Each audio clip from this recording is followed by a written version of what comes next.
Hey everybody, Mike here with another edition of Making Sense of Transformers, a series where I talk about various topics within the Transformers movie universe that need a little extra analysis and explanation. If you enjoyed today's video, make sure to hit that like button and subscribe if you're new, along with clicking the bell to get notified of new uploads. You can follow me on Instagram, Twitter, and Facebook to show some extra support as well. Barricade, one of the most well-known and popular Decepticons from Michael Bay's Transformers movies. For good reason, too. He is actually the only Decepticon to appear in multiple movies without ever dying. The interesting thing about this thought is that we never get to see what happened to him in each of the movies he appears in. He just sort of disappears. So what happens to Barricade? Let's find out.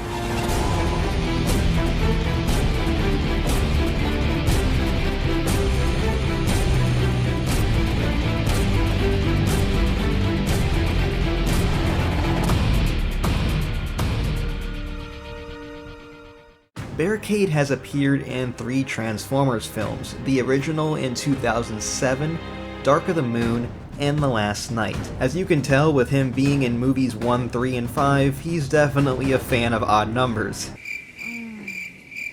So what we're going to be doing in this video is taking a look at the last time we see Barricade in each of these movies and figure out exactly what happened to him, or at least make an educated guess based on what we know. In the first Transformers film, Barricade and Bone Crusher are in pursuit of the Autobots on their way to Mission City, which, as a bit of a side note, is later retconned to be Los Angeles in Revenge of the Fallen. So at this point it's 2 Decepticons versus 5 Autobots. But I'm sure Barricade is feeling confident since Bone Crusher is a pretty big and scary dude. But then, Optimus defeats him fairly quickly, leaving Barricade all alone with the 4 other Autobots on the road. The smartest decision here would be to retreat, and that's exactly what Barricade decided to do. Later though, he'd receive plenty of backup in the form of Blackout, Megatron, Starscream, and Brawl. Okay, well technically Brawl was named Devastator in the movie, but that's just because Michael Bay liked the name. The toy version is called Brawl, and we see the real Devastator in the next movie, Revenge of the Fallen. But anyway, since Barricade had so much backup, why didn't he join the fight in the city? I see 2 highly likely explanations here. The first is that, like Bumblebee, Barricade was more of a scout in the first film. Are you username LadiesMan217? I don't know what you're talking about. Are you username LadiesMan217? Meaning he wasn't really the soldier type going into the main battlefield. Another scenario that makes sense is that Barricade could tell that the big fight wasn't going to swing in the Decepticons' favor, seeing how Optimus took down Bone Crusher so easily on the highway. So he completely opted out of showing up. Also of note, if you don't like that explanation, the Reign of Starscream comic gives another one in which he is defeated by Ironhide, then repaired by Starscream after the battle in Mission City / Los Angeles. Barricade completely skips the events of Revenge of the Fallen.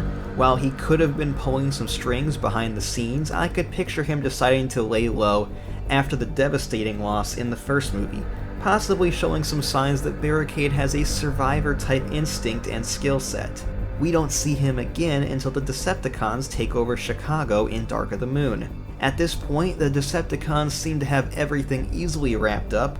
No Autobots, the city was theirs, and there's Survivor Barricade ordering around some nameless cons, which does show us that he still does have a pretty high rank in the Decepticon army. Unfortunately for him, he gets taken down in a surprise attack, sniped in the eyes. Luckily he does have 4 eyes though, so he wasn't completely blinded, and his legs were blown off. That's the last we see of Barricade in Dark of the Moon, but as seen in The Last Knight, he was alive, meaning that he was somehow able to scamper off and get out of harm's way before the Nest soldiers and Epps' team could kill him.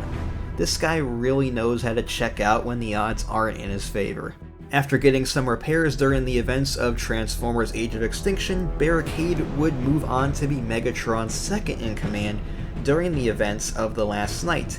And as you can see, he went ahead and made some upgrades too. The last we see of Barricade is at Stonehenge with Megatron and Nitro Zeus.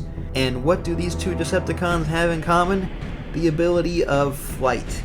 So when they go to meet Quintessa on Cybertron, Barricade is left to fend for himself among a bunch of tanks, Autobots, Knights, and Optimus Prime. The only move here would be to retreat to safety. Considering we don't see him for the rest of the movie, it looks like Barricade has shown his survival skills once again, leaving at the right time to stay alive through the events of the 5th film. Time to meet up with Megatron to think of another plan once again. I hope you all enjoyed this latest edition of Making Sense of Transformers.